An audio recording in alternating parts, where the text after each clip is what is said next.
Калбайгандын бар эле канат эмес, кауландын бар эле манас эмес.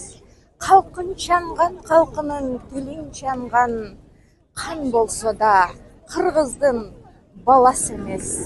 Шайлообек Дүйшеев. Ынтымакты куруш үчүн кеп курап, ынтымакты куруш үчүн кеп тугат, мүнөзүңдү тилиңди сен жакшырсаң, мүйүз деле кучактайын деп турат.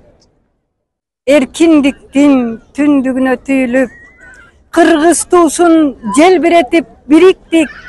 Эр манаста эне тилде сүйлөгөн, эне тилим эбегейсиз бийиктик.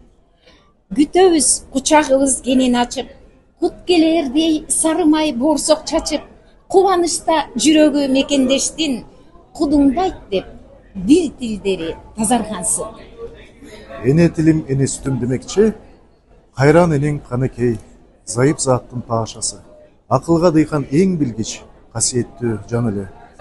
Бабам бубам ата менен сүйлөгөн, тил таанытат аралыкка каалаган, кыргыз кызы болгонума сүйүнөм, кыргызмын мен, эне тилин баалаган.